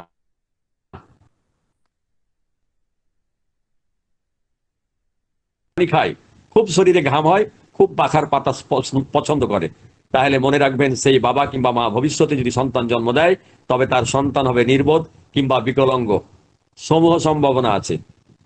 যে কারণে এই বাবা মাকে সন্তান জন্মের আগেই আপনি উচ্চ শক্তির মেডের নাম যদি দেন তবে সেই বাবা মার ভবিষ্যতে সন্তান বিকলাঙ্গ কিংবা নির্বোধ কিংবা প্রতিবন্ধী হওয়ার সম্ভাবনা কম। নচেত আরো একবার খেয়াল করেন, কোনো বাবা কিংবা মা, বিশেষ করে মায়েরা যদি বেশি গরম কাতর হয়, বেশি পিপাসা হয়, বেশি ঘাম হয়, বেশি পাখার বাতাস পছন্দ করে, তবে তাদের সন্তানেরা বিকলাঙ্গ হতে পারে। বিকলাঙ্গ ঠেকানোর জন্য সন্তান জন্মের পূর্বে এরকম বাবা মাকে আপনি আগেই পরামর্শ দিবেন, উচ্চ শক্তির মেডের নাম খাওয়াবেন। যদি কখনো কোনো হাঁপানি পেশেন্টের ইতিহাসে পাওয়া যায় পিতামাতার গনোরিয়া ছিল, তবে আপনি যত ওষুধই দেন সুবিধা করতে পারবেন না। সেই ক্ষেত্রে অবশ্যই আপনাকে মেডোরিনাম লাগবে, কিন্তু মেডোরিনাম দিবেন কি না, কেন দিবেন, সেটা আপনাকে খেয়াল করতে হবে। মেডোরিনামের কি বিশেষ বৈশিষ্ট্য আপনি পেলেন খেয়াল রাখবেন। শিশুকে দুধ পান করানোর সময় তাড়াহুড়া করা উচিত নয়। মেডোরিনামের মানুষেরা ভীষণ তাড়াহুড়া করে।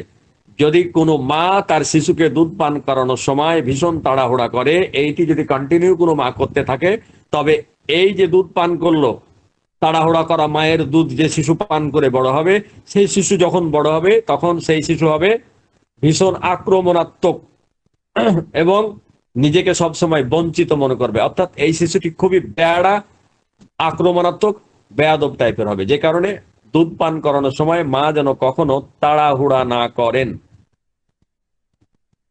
আরো অনেক তথ্য আছে, খুব বড় ওষুধ। ছোট্ট একটা কথা বলে শেষ করি। মেডোরিনামের মানুষদের ঠোঁট মোটা মানুষদের খুব রাগ বেশি হয়। একটা কথা মনে রাখবেন, যদি আমাদের কোন শ্রোতা বন্ধুর ঠোঁট মোটা হয়, আমার দোষ নাই, এটি একজন পণ্ডিত বলছে। ঠোঁট মোটা মানুষদের রাগ বেশি হয়, আর মেডোরিনামের কিন্তু ঠোঁট মোটা, যে কারণে এরা খুব বদমেজাজি এবং মেজাজি মানুষ হয়।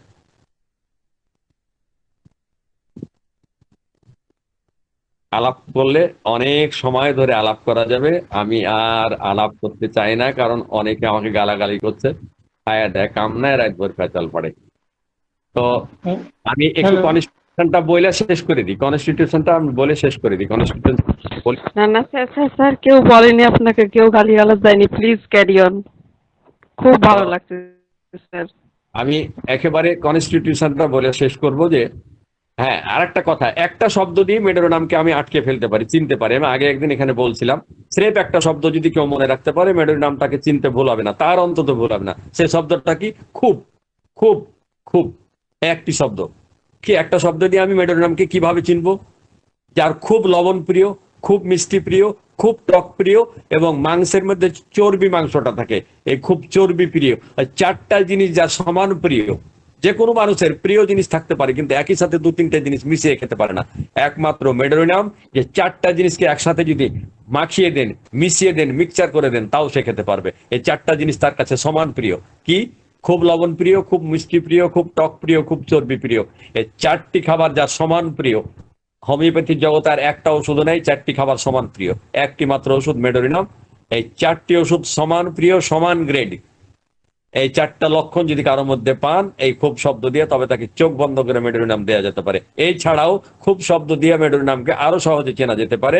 খুব জেদ, খুব রাগ, খুব অধৈর্য, খুব কুচিন্তা প্রবণ, খুব আবেগ প্রবণ, খুব সহজে কান্না করে, খুব ভোলামন, খুব স্মৃতিশক্তি দুর্বল আর কি, খুব তাড়াহুড়া করে, খুব টেনশন করে, খুব অন্ধকারের ভয়, খুব ভূতের ভয়, খুব কঠোর মনোভাব, খুব সতর্ক, খুব মারাত্মক এবং অস্বাভাবিক রোগ লক্ষণ প্রকাশ পায়, শরীরে খুব ঘন চুল, যেটি স্যার বলছিলেন, খুব গরম কাতর, খুব পিপাসা, সব সময় কিছু ঘটবে, দুর্ঘটনা ঘটবে, খারাপ কিছু ঘটবে, এই কারণে খুব উদ্বিগ্ন, খুব ভীত, সেই সাথে খুব গরম কাতর কিংবা শীত কাতর, যাই হোক না কেন চোখ বন্ধ করে আমরা মেডোরিনাম দিতে পারি। অর্থাৎ খুব খুব খুব মেডোরিনাম শেষ। আর কনস্টিটিউশনটা বলে আমি শেষ করি। কনস্টিটিউশনটা হচ্ছে এই, আকৃতিটা কেমন? হালকা পাতলা গড়ন, ফর্সা চেহারা, মুখমণ্ডলটা ফ্যাকাশে, চকচকে তৈলাক্ত। স্যার বলছিলেন রক্ত স্বল্পতা, এটি তার কারণ। এদের শরীরে খুব ঘন চুল, ঠোঁটটা মোটা, সামনের দিকে একটু কুঁজো হয়ে হাঁটে, আর বয়সের তুলনায় শরীর বাড়ে না, উচ্চতা কম, কেউ আবার লম্বাও হতে পারে। অনেক শিশু রিকেট টাইপের, একটু শুষ্ক, আর শরীর এদের পুষ্ট হয় না, শরীর শুকাতে থাকে, দেখলে মনে হয় যেন মানুষটি যক্ষায় আক্রান্ত হতে চলেছে। এই গেল আকৃতি। প্রকৃতি কেমন? ভীষণ খিটখিটে, বদমেজাজ, অধৈর্য, কান্না করার প্রবণতা। এই গেল প্রকৃতি। আর কাতরতা কি? প্রথম অবস্থায় খুব গরম কাতর, কিন্তু টিউবারকুলার অবস্থায় যখন সে পতিত হতে যায় তখন সে শীতকাতর হয়ে পড়ে। মায়াজম কি? 3টা মায়াজমই তার মধ্যে আছে। যারা আরো একটা মায়াজম মানেন সেটাও তার মধ্যে আছে, অর্থাৎ 4টা মায়াজমে আছে। ডায়াথেসিসটা কি? প্রবণতাটা কি? ডায়াথেসিস হচ্ছে এরা বাত কিংবা গেটে বাতে আক্রান্ত হওয়ার প্রবণতা এদের মধ্যে ভীষণভাবে কাজ করে। সবাই ভালো থাকবেন। সবাইকে অশেষ অশেষ ধন্যবাদ। আপনি আগে আপনার রুগীটাকে তো কেস টেকিং করার সময় অবজারভেশন করেছেন, রুগীর জীবনী শক্তি কি কন্ডিশনে আছে। জীবনী শক্তি যখন খুব দুর্বল থাকে তখন উচ্চ শক্তি কিন্তু বিপর্যয় ডেকে আনতে পারে। তবে মেডোরিনাম শুধু নয়, নশো ওষুধ যতগুলো আছে সবগুলোই উচ্চ শক্তি ভালো কাজ করে। তার মধ্যে ডাক্তার নেস মেডোরিনামকে উচ্চ শক্তি ব্যবহার করতে বলছেন, এবং স্পেশালি মেডোরিনাম উচ্চ শক্তি সবসময় ভালো কাজ করে। তবে জীবনী শক্তিটা খেয়াল রাখতে হবে। জীবনী শক্তি যদি খারাপ অবস্থায় থাকে এই জায়গায় একটু সতর্ক থাকবেন। তাছাড়া জীবনী শক্তি যদি স্ট্রং থাকে মেডোরিনাম যত উচ্চ শক্তি তত ভালো রেজাল্ট। খেয়াল রাখতে হবে জীবনী শক্তি। এবং আপনি রুগীকে যখন ট্রিটমেন্ট করছেন ওই সময় রুগী যে সমস্যায় ভুগছে সেটি কি সমস্যা, সেটি আপনার উচ্চ শক্তিতে কোনো প্রবলেম করবে কিনা, এটুকু আপনার নিজস্ব একটা দর্শন থাকতে হবে। অথবা আপনি যে মানুষটির কাছে যে শিক্ষকের কাছে আপনি হাতে খড়ি নিয়েছেন বা নিচ্ছেন তার থেকে অন্তত এই জিনিসগুলো শিখে নিতে হবে। কোন কোন পেশেন্টের বেলায় কোন কোন মেডিসিনের বেলায় কতটুকু সতর্কতা আছে এটুকু খেয়াল রাখতে হবে। মেডোরিনাম উচ্চ শক্তি এটা মাথায় রাখবেন। ওনার ধরুন ও হাঁটুর ব্যথা এবং হাতের গিরা মানে আঙ্গুলের গিরা, হাতের কবজি, এগুলোতে ব্যথা, কিন্তু তার কেস টেকিং মানে যদি বলতে পারি মানে সে আমার পরিচিত, তার সবটাই মেডোরিনামের দিকে যায়, সবটা। এইরকম বলি, এইরকম প্রশ্নগুলো আমার মনে হয় যে প্ল্যাটফর্মে হয়। আপনি ব্যক্তিগতভাবে যিনি যে স্যার আলোচনা করলেন তার নাম্বার রাখেন, প্রয়োজনে আপনি আমাকে ফোন দিতে পারেন, প্রয়োজনে অমরনাথ স্যারকে ফোন দিতে পারেন। আপনি যে কোনো স্যারকে ফোন দিবেন, আপনার টোটালটা আপনি বলবেন, উনি আপনাকে হেল্প করবে। এইভাবে একটা দুটো লক্ষণের পরে আমি একটা কথা বলবো, এটি অনৈতিক হয়ে যাবে। এটি আরেকজন বললে সেটাও অনৈতিক হবে। এটি মানে অফ টাইমে আপনি নাম্বার রাখেন, যিনি যে স্যার আলোচনা করলেন উনি অসাধারণ আলোচনা করেছেন, বড় পণ্ডিত মানুষ, ওনার থেকে কথা বলে নেবেন, অমরনাথ স্যারের সাথে কথা বলে নেবেন। আরো এখানে আমাদের অনেকগুলো, আমাদের রঘুনাথ স্যার এখানে আছেন, বিশ্বনাথ স্যার আছেন, অনেক বড় বড় পণ্ডিত স্যার এখানে আছে। যে কোনো একজনের আপনি হেল্প চাইবেন যদি মনে করেন। Okay sir. একটা বিষয়কে সহজ করে নেওয়া, সেটা আমরা কেমন করে করতে পারি? মনে করেন যে 3 বন্ধু গ্রামের থেকে শহরে বেড়াতে এসেছে। বেড়াতে এসে পরে কখনো 20 তলা বিল্ডিং দেখেনি, তো হঠাৎ করে 20 তলা বিল্ডিং চোখের সামনে পড়েছে। তা হা করে 3জন বন্ধু তাকে আছে, আরে কি বড় বিল্ডিং, কি সুন্দর বিল্ডিং। তো প্রথম বন্ধু বলছে, আরে কি সুন্দর বিল্ডিং, এত ফাইন লাগছে দেখে, শালা যদি আমার কোনোদিন টাকা পয়সা হয়তো একটা বিল্ডিং করতাম। পরের বন্ধু বলছে, শালা যে ইটের ওপর ইট গেছে এত বড় বিল্ডিং করেছে, যদি একটু ভূমিকম্প হয় ভাঙলে তো সবই শেষ, একবারে যা আছে সব চ্যাপ্টা হয়ে মরে যাবে, একটা মানুষ বাঁচবে না। 3 নম্বর বন্ধু বলছে, শালার বেটা 20 তলা বিল্ডিং করেছে, এত টাকা পাইছি ভাই, আমার মনে হয় শালায় ঘুষের টাকা, 2 নম্বর টাকা। দেখেন, একটা বিল্ডিং 3জন মানুষ দেখছে, 3 রকম মন্তব্য করছে। একজন বলছে, আহা কি সুন্দর, আমার যদি টাকা হয় এরকম একটা বিল্ডিং বানাবো। ওই মানুষটি কিন্তু শরিক মায়াজমের, তার মধ্যে একটা সৌন্দর্যের গঠনমূলক চিন্তা ভাবনা আছে।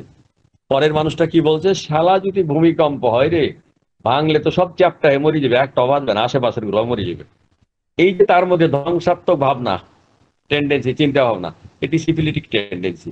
কিন্তু 3 নম্বর মানুষটি কি বলছে, শালা এত টাকা পাইছে কই, মনে হয় 2 নম্বর টাকা, ঘুষের টাকা। এই যে তার মধ্যে একটা মানে সন্দেহ প্রবণতা, মানে অবৈধ টাকা, এই যে ভাবনা, এটি সাইকোটিক টেন্ডেন্সি। তা আমরা যদি তরুণ বন্ধুদের একটু সুবিধার জন্য কথাটা বললাম যে আপনারা যদি একটু মাথা খাটান, কথা একটাই, বিল্ডিং একটাই, বন্ধু 3জন একই, কিন্তু ভাবনাটা আলাদা আলাদা। এই ভাবনাটাই বলে দিচ্ছে কে কোন মায়াজমের। আপনার ঘরে যখন পেশেন্ট আসবে তখন আপনি ইনভেস্টিগেশনের সময় কিভাবে আলাদা করবেন একটা থেকে আলাদা, একটা থেকে। এই যে বন্যার পানিতে মহিলার কাপড় উঁচা করার কথা বললাম, এটি একটি গল্প বটে, কিন্তু বানানোই গল্প মনে করেন। আমার বাড়ি গ্রামে, আমি দেখেছি এরকম ঘটনা অনেক দেখেছি। আমরা তখন ছোট, আমাদের সামনে মহিলারা কাপড় উঁচা হয়ে পার হয়ে যেত। এখন বড় হয়েছে আর কেউ কাপড় উঁচা করে না। ঘটনা হচ্ছে এখন ডাক্তার হয়েছি, ওই তখন যা দেখছি ওই দিয়ে এখন কিন্তু মায়াজম বুঝতেছি কারে মেডোরিনাম খাওয়াবো কারে থুজা খাওয়াবো। তো ঘটনা হলো বন্যার পানিও কিন্তু অনেক সময় মায়াজম চিন্তা সুবিধা করে দেয়। তো বন্ধুরা সবাই ভালো থাকবেন। স্যার বারবার কিন্তু বলছিলেন যে মিষ্টি শ্বাসকষ্ট এবং কাশি বাড়ায়। আপনারা যারা মেডোরিনাম দিবেন কাশির বা শ্বাসকষ্টের রুগীকে, আপনারা মিষ্টি নিষেধ করে দিবেন, কারণ এই মিষ্টি মেডোরিনামের রুগীদের শ্বাসকষ্ট এবং কাশির রুগীর জন্য মিষ্টি নিষেধ। স্যার একটা প্রশ্ন ছিল, গায়ন স্যারের কাছে একটা প্রশ্ন ছিল আমার। জি, অনিন্দ্য সুন্দর দাদা বলেন, আপনি প্রশ্নটা করুন। আমি বলছি স্যার, অ্যাক্টিভ গনোরিয়ার ক্ষেত্রে আমরা যদি 50 মিলিসিমাল স্কেলে ওষুধ দিই, তাহলে আমরা এটা কতদিন দেবো বা পোটেন্সি কতগুলো দিতে পারবো বা কখন থামবো, এটা যদি কাইন্ডলি বলেন। হ্যালো, এখন যদি অ্যাক্টিভ কেস হয় তাহলে কিন্তু এটা রিপিটেড অন্তত কয়েকটা ডোজ দেওয়ার প্রয়োজন হয়। তা যখন এই পোটেন্সি বা মাত্রা এইগুলো নিয়ে যখন আলোচনা হবে তখন এ ব্যাপারে আরো ক্লিয়ার ভাবে জানতে পারবেন। নিশ্চয়ই স্যার অমরনাথ চক্রবর্তী উনি এই ব্যাপারে নিয়ে আলোচনা করবেন। তা এমনি অ্যাকিউট গনোরিয়ার ক্ষেত্রে এটা রিপিটেড ডোজ দেওয়ার দরকার আছে। তারপরে যখনই তার উপর ক্রিয়া শুরু হয়ে যাবে তখনই থামিয়ে দিতে হবে।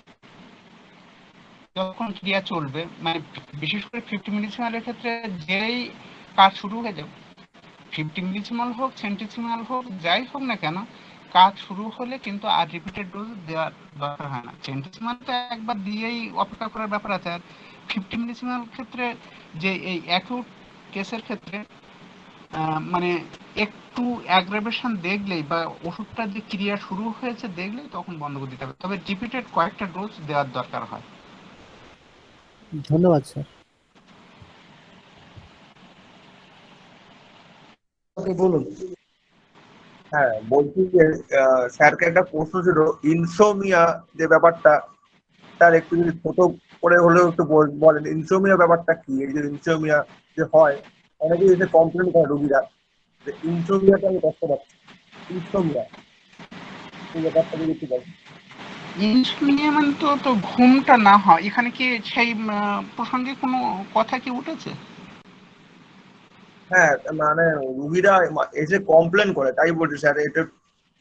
এটা মানে কি দূর করার রোগীরা কি কোনো উপায় এরকম আছে? এসে বলে যে ইনসোমনিয়া হচ্ছে এরকম? হ্যাঁ হ্যাঁ হ্যাঁ স্যার, হ্যাঁ। তারা জানলো কি করে? এটা আমগুলো জানছে কি করে? ইনসোমনিয়া সাধারণত ঘুমটা না হয়, এইটাই তো আচ্ছা, নিদ্রাহীনতায় ভুগছে। এখন সেটা নিয়ে কি জানতে চায় বা কি ব্যাপার সেটা ঠিক বুঝলাম না। মানে এটা ম্যাক্সিমাম রুগীদের ক্ষেত্রে দেখা যায় যে তারা এসবের কষ্ট পাচ্ছে।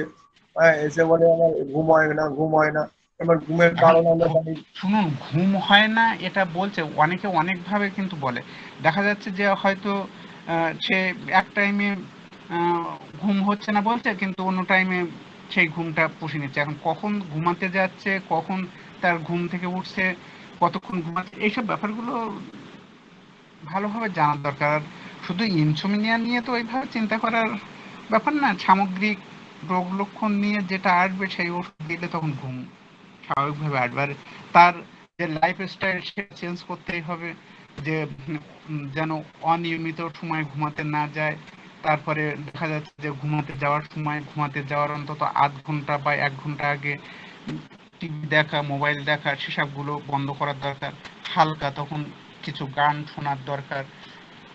তারপরে এমনি হয়তো ঘুমাতে যাওয়ার আগে কোনো ভালো কোনো বই যদি অল্পক্ষণ পড়েন, তাহলে তাদের কিন্তু ঘুম সহজেই এসে যাবে। তা এখন দেখা যাচ্ছে যে যদি এই মোবাইল যেমন আমরা দেখছি, এইটা যদি অনেক রাত পর্যন্ত দেখা হয়, মধ্যে যখন আমরা আমাদের চোখটাকে আবদ্ধ রাখবো কিংবা টিভির পর্দাতে আবদ্ধ রাখবো, তখন কিন্তু ঘুম আসতে দেরি হবে। তা এটা তার লাইফ স্টাইলের উপরেই কিন্তু অনেক অংশে নির্ভর করে।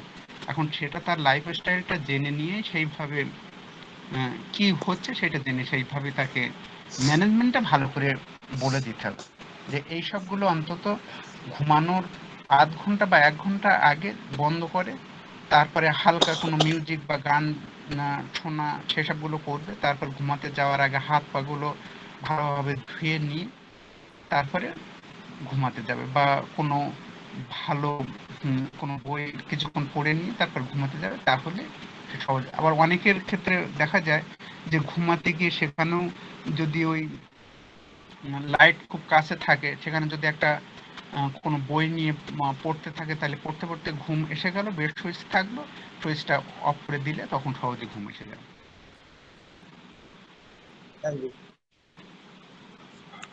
ঠিক আছে স্যার, আমার প্রশ্ন ছিল। আচ্ছা, জি পার্থ দাদা, আপনি প্রশ্ন করুন। স্যার বলছিলাম যে আপনি বলছিলেন যে জন্ম থেকে যদি কেউ টিউমার বা আঁচল নিয়ে আসে তাহলে হ্যাঁ মেডোর রোগী হওয়ার চান্স বেশি। তো হ্যাঁ এছাড়া কি আর কোনো মেডিসিনে আছে যে জন্ম থেকে আঁচল বা টিউমার নিয়ে? সাধারণত এত ডিপে কাজ করার মতন অন্য ওষুধ মানে এই অ্যান্টিসাইকোটিক ওষুধ হিসাবে এটা যত বেশি ডিপে কাজ করে, এমনি হয়তো লক্ষণ সাদৃশ্যে কার্সিনোসিন বা এসবগুলো অনেক ডিপে কাজ করে এবং সেখানে সাইকোটিক মায়োজমের প্রাধান্য আছে, কিন্তু মেডোরিনাম দেখা যাচ্ছে যে বংশগত হয়তো একটা জেনারেশন একাধিক সেটা সাপ্রেসড হতে হতে এসছে, আসার পরে তারপরে এই ঘটনাগুলো হচ্ছে। এবং সেখানে ওই জন্ম থেকে যে বোবা কালা, তারপরে ওই টিউমার বা জন্মগত কোনো আঁকিল বা এইরকম ধরনের সমস্যা নিয়ে আসছে, সেক্ষেত্রে কিন্তু মেডোরিনামের কথা চিন্তা করা যেতে পারে, এবং সেই সঙ্গে আরো অন্যান্য লক্ষণগুলো তো অবশ্যই দেখতে হবে। তা স্যার আর আমি বলি, এরকম এতটা ডিফেক্টিং ওষুধ মানে ঠিক এই এটার মতন সাইকোটিক মায়াজমের অতটা ডিফেক্টিং ওষুধ আর নেই। তবে কার্সিনোসিন এটা তো অন্য দিক গেল, সেখানে আরো অন্য মায়াজম গুলো থাকবে, লক্ষণ অনুযায়ী যে ওষুধটা আসবে সেটা চিন্তা করতে হবে। হ্যাঁ স্যার আমি বলি যে ছেলে যার বয়স এখন 8 বছর, আহ, জন্ম থেকেই খুব সম্ভব একটা কানের পাশে একটা টিউমার টাইপের হয়েছে। এখন তার যা মানে আচার আচরণ তাতে মোটেই সন্তোষজনক নয়। হ্যাঁ চিৎকার চেঁচামেচি, হ্যাঁ বদমেজাজি, একটু উগ্র ভাব, এরকম একটা হয়ে, তো এই ক্ষেত্রে কি মেয়েটা দেখা যাবে স্যার? হ্যাঁ হ্যাঁ অবশ্যই। কত দেবো স্যার? এক্ষেত্রে কিন্তু মেডোরিনাম সাধারণত 200 বা তার উপরে দিতে হবে। ওয়ান স্যার, 200 এর দেওয়া নিচে যায়? দেবেন না। হ্যাঁ, ডোজ দেওয়া যায় স্যার? একটা ডোজ দেবেন, একটা ডোজ 200 অথবা 1M। এখন তার মেন্টাল সিমটম যদি ওই রকম প্রমিনেন্ট থাকে তাহলে 1M একটা ডোজ দিয়েই অপেক্ষা করুন। আর তাহলে সেক্ষেত্রে তাহলে স্যার টিউমারটাও নিশ্চয়ই কমবে, হ্যাঁ আর আচরণে যেমন পরিবর্তন হবে। হ্যাঁ সব দিকে ইমপ্রুভ করবে, তবে হয়তো আরো হাই পটেন্সিতে ওটা প্রয়োজন হতে পারে, কারণ কতটা ডিপে আছে, কত মানে জেনারেশন ধরে আসছে সেসবগুলোর উপর নির্ভর করে, তো তা হয়তো আরো হাই পটেন্সিতে ওঠার প্রয়োজন। ঠিক আছে, ধন্যবাদ স্যার। আর একটা কথা, আপনি বলছিলেন যে ব্যথার জন্য লিডাম্পলে ঠান্ডা প্রয়োগে উপশম হচ্ছিল, কিন্তু হ্যাঁ। আমরা তো সরি গরম গরম প্রয়োগে উপশম হচ্ছিল তাই বলছিলেন। না না, আমি তো বলেছি যে ওই ওখানে যে ডান পায়ের বুড়ো আঙুলে ওখানে একটা ব্যথা হয়েছিল এবং সে খুব যন্ত্রণা হচ্ছিল, সেটা ঠান্ডা প্রয়োগে উপশম হচ্ছিল। সেই লক্ষণ দেখে যে এত বরফ ধরা বা বরফ দিয়ে উপশম হচ্ছিল, সেইখানে লিডাম দেওয়া হয়েছিল। তাহলে ওটা শুনতে ভুল করেছে হয়তো, আমি ভাবতাম যে লিডামে তো ঠান্ডাতেই না না, গরমে বলেনি। ঠান্ডা প্রয়োগে তখন তার উপশম হচ্ছিল। তারপরে ওইটা দেওয়ার পরে অনেকটা কমে গেল, তারপর আবার ফিরে আসলো, তখন হাই পটেন্সি দেওয়া হলো, তা ওইটাই তখন সাপ্রেস হয়ে গেছে। স্যার একটা সাজেশন চাইছি, যদিও মেডো সম্পর্কে না, আমি আজকে একটা পেশেন্ট দেখলাম তার সম্পর্কে বলবো স্যার? হ্যাঁ বলুন। বলছি স্যার, একটা পেশেন্ট তার যা সিমটম দেখলাম তাতে রোগীটা টিউবারকুলার পেশেন্ট, কিন্তু তার সেক্সুয়াল ডিজায়ার সাপ্রেসড একদম চরম ভাবে, এই একটা ব্যাপার আছে।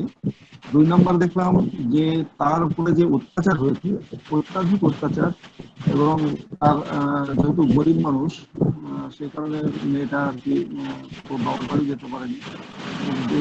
এই কারণে এত কষ্ট সহ্য করতে করতে সে এক সময় শ্বাসকষ্ট শুরু হয়ে যায়। অ্যালোপ্যাথি ডাক্তারের কাছে গিয়েছিল, তাতে বলে যে আপনার কোনো রোগ নাই, কোনো কিছু নাই, শুধু কাজ করবে পায়ে হাতে, এরকম এরকম চরম অশান্তির মধ্যে ছিল। এখন মোটামুটি ভালো। তার এখন বর্তমান যে সমস্যাটা হচ্ছে, সেই সমস্যাটা হলো মেট্রো রেলের দেয়া অত্যাধিক পরিমাণে হচ্ছে, মাসে 2 বার করে হচ্ছে, এবং প্রফিউজ হচ্ছে, এবং ব্ল্যাক ক্লটেড, এবং অত্যাধিক দুর্বল হয়ে পড়ছে, আর অত্যাধিক পিপাসা। তো এই ক্ষেত্রে তো মনে হচ্ছে যে ইগনিশিয়া বা ন্যাট্রামিও, আবার যেহেতু সে রুগীটা টিউবারকুলার, হ্যাঁ, তো এক্ষেত্রে আমি কি ধরে ট্রিটমেন্টটা করবো? এখন আর তার যে মানসিক লক্ষণটা, ওই মানসিক আঘাত কি ধরনের আঘাত, এবং সেই আঘাতটা তার কতটা গভীরে প্রতিনিয়ত সেইটা মানে তার মনের মধ্যে তোলপাড় করছে কিনা। যদি এখন সে প্রতিনিয়ত আঘাতটা তোলপাড় করছে না, মানে সেই সময় করছিল, এবং সেটা বলতে বলতে আজকে কেঁদেও ফেললো। এখন সেটা কতটা ভুলতে পারছে, এসবগুলো সব ওই ওই জায়গাটার উপরে নির্ভর করে ওষুধটা আসবে। এখন যদি ভুলতে পারে বা সেটা তার কতটা মানে মানসিকের উপরে করেছে, সেইটার উপরে বেস করেই অন্যান্য সিমটম দেখে যে ওষুধ আসবে সেইটাই। হ্যাঁ, তাহলে আমি এখন হয়তো টিউবারকুলার যে পেশেন্টটা, যেমন টিউবারকুলারের পেশেন্ট, সেটা না দিলেও হবে, সেটাই বলতে হ্যাঁ চাইছি যে আমি হ্যাঁ মানসিক এখন দিকটা দেখেই ওষুধটা দেবো। হ্যাঁ এখন ন্যাট্রামিউরের ক্ষেত্রে কি হয়, যে ন্যাট্রামিউরের একটা গ্রিপ থাকে, মানে হারানো, যে সেটা সে ফিরে পাবে না। সে একটা এমন একটা ঘটনা হয়েছে, সেটা হারিয়ে গেছে, ফিরে পাবে না। আর ইগনিশিয়ার ক্ষেত্রে প্রাথমিক ধাপে যদি সেই ধরনের কোনো আঘাত পেয়ে থাকে তার সেই ক্ষেত্রে। আর এই কার্সিনোসিনের ক্ষেত্রে কি হবে, সেটাকে সে কোনো মতেই ভুলতে পারছে না। একটা আনহ্যাপিনেস চলতেই থাকছে, এবং মানসিক পীড়ন, প্রচন্ড পীড়নের পরে একটা আনহ্যাপিনেস এসছে, এবং সেটা সে চলতেই থাকছে, সেটা কিছুতেই ভুলতে পারছে না। এখন এই সবগুলো মানসিক এটাকে ভালো করে নিতে হবে, এবং তার কি ঘটনা সেগুলো ভালোভাবে জেনে নিয়ে তারপর কোন ওষুধ আসছে সেইটাই দিতে হবে। আর বলছি, একেবারে 1 লিটারের বেশি জল খায়, তাছাড়া যেন ওর মানে পছন্দ হয় না, এরকম কি মেডিসিন আসতে পারছে? এখন সেটা তো ডিপার্টমেন্ট দেখলেই এক্সেসিভ থার্স্ট সেটা তো পাওয়াই যাবে। সে কি কি সেটা মেডিসিন পাওয়া যায় না, এক্সেসিভ ফাস্ট পাওয়া যায়, এটা তো ঠিকই কথা, কিন্তু যে একেবারে 1 লিটারের কম হলে যেন ওর মেজাজটাই গরম হয়ে যায়। হ্যাঁ, এখন এরকম বলছে। বেশি বেশি জল খেতে চাওয়া, সেটা এমনি মেডোরিনামও প্রচুর জল খেতে চায়, তারপরে এদিকে ব্রায়োনিয়াও একসঙ্গে অনেকটা জল খেতে চায়, তবে অনেকক্ষণ পর পর এরকম। আর দেখতে হবে যে কোন ওষুধটা আসছে। ঠিক আছে, ধন্যবাদ স্যার, আলোচনা খুব হ্যাঁ, সুন্দর হয়েছে অনেক স্যার। মাঠ হয়ে গেল কাজ। ঠিক আমার তো আছে, হ্যাঁ, ধন্যবাদ স্যার। সবাইকে ধন্যবাদ জানিয়ে আজকের শেষ করছি। সবাই ভালো থাকবেন।